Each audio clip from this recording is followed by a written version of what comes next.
When your money is at stake, you pay close attention. And when you don't have access to that money when you need it, panic can set in very quickly, which is why it's good to have a backup plan. And what you are looking at on your screen is an example of one of the areas that you can protect yourself, especially with what we've seen with the massive outage, probably the biggest ever. I'll explain as we explore.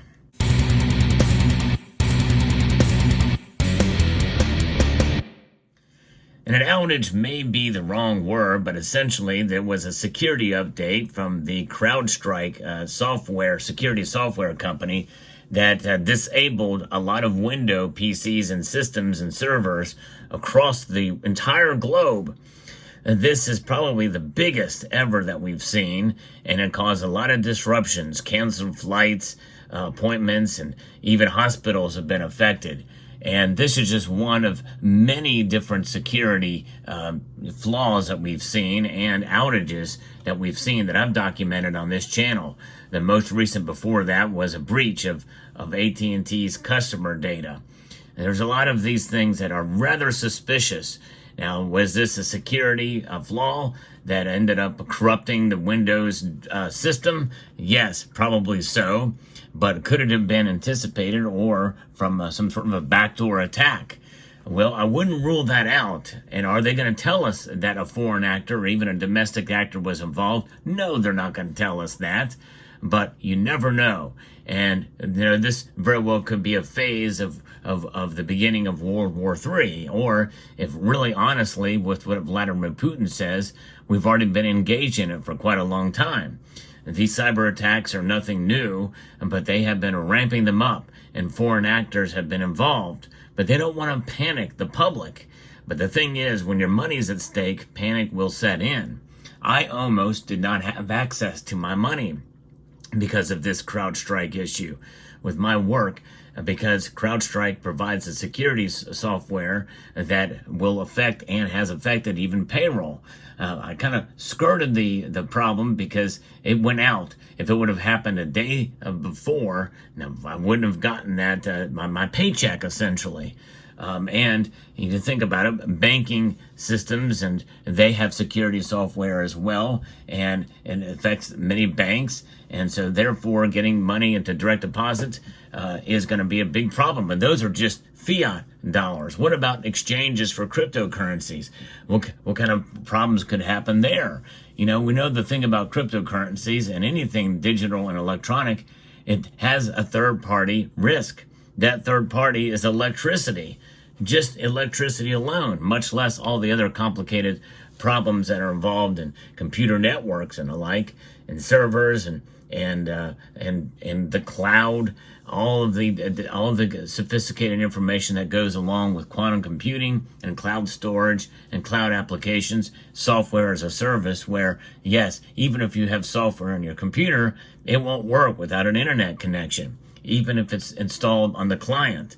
So there's a lot of problems here, which is why having physical things is a big, huge plus. And this is why it's good to be prepared, not just by having cash, which you see before you here, but that is definitely a good way to go, but also have other things, stockpile. Then that word sounds kind of crazy and it sounds kind of extreme, but sometimes, things aren't available. Even if you go to the store with cash, if they can't process your payment, your cash is useless. So it's good to be prepared and have a storage of food and other things that you can have in the case of an emergency. And that emergency may not involve the natural disaster. It could be an outage, and it may not even be a power outage.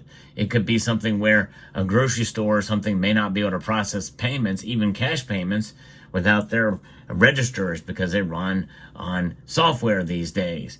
Now, I would like to think that some of the grocery stores out there, some of the bigger chains would have something in place just in case that were to happen, to be able to take in monies in the case of a situation like that, which is why most of your smaller independent grocers, well, they will have ways to be able to take cash, most assuredly. Sometimes the bigger things get, and more complex bureaucracy gets involved, it makes it very difficult to make that work because they are institutionalized. Well, one thing about cash is it's based off of an institution, obviously, but having it on hand is a good idea.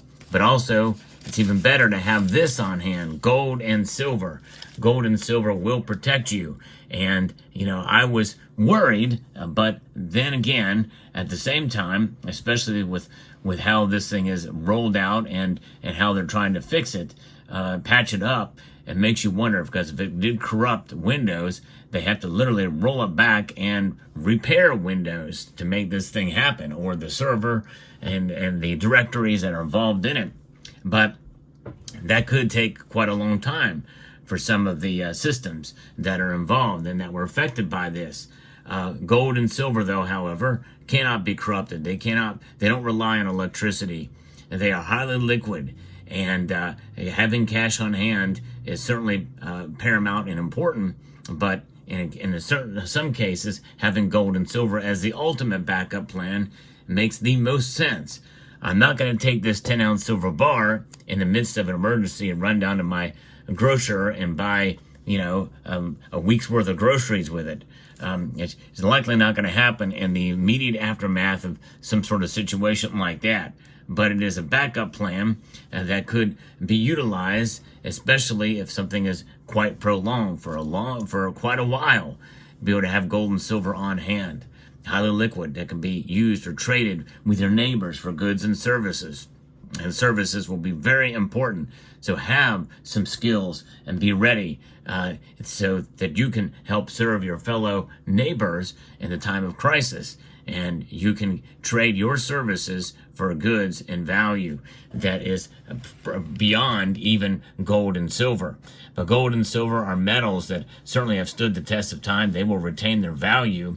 Cash, in a situation like that could last, in a situation that could last quite a long time, well, its value is going to fluctuate just as much. I think, if anything, really, when you think about where is the value proposition, it's in weight.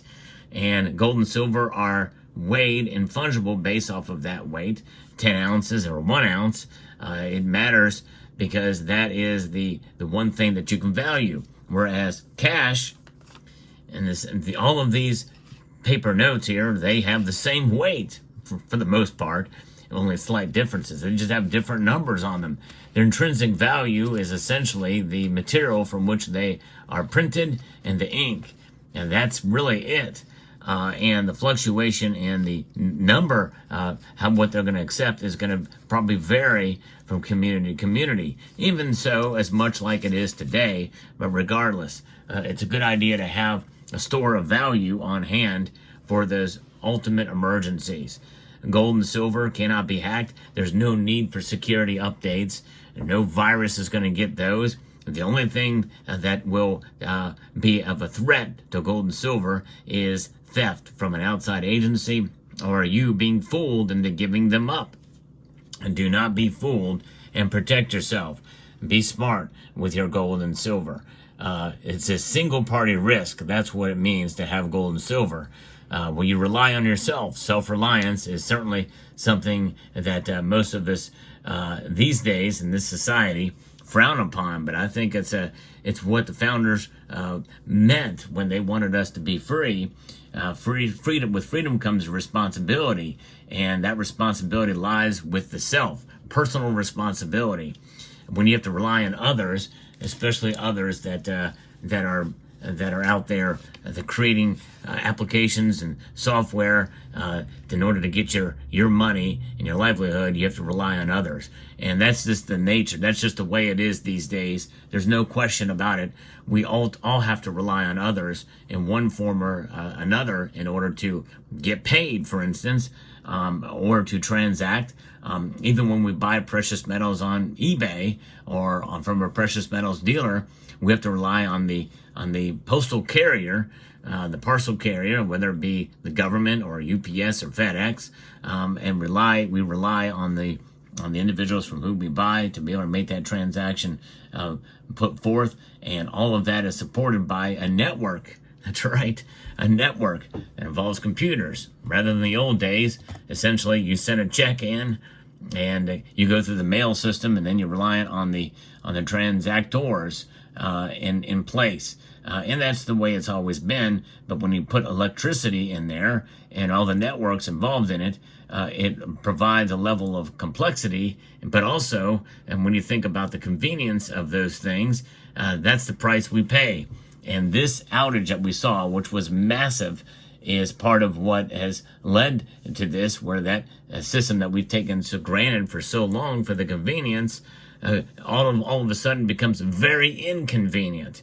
And I myself was almost personally affected, where I didn't have access to any of the money that I had in the bank.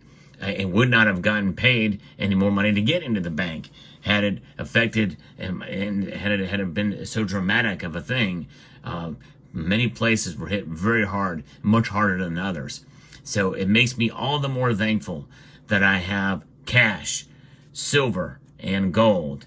And so the moral of the story, folks, is to be prepared in all ways and all things. Have a store of food, have a store of protection, have a store of extra goods and services that you could need in the case of an emergency. And this is one of those emergencies that can have a dramatic impact on everyone. Let me know what your thoughts are in the comment section below. I hope you found this video informative, insightful, and educational. Would like to extend a multitude of gratitude to you all for taking the time to watch, and to encourage you to please rate, share, comment, and subscribe.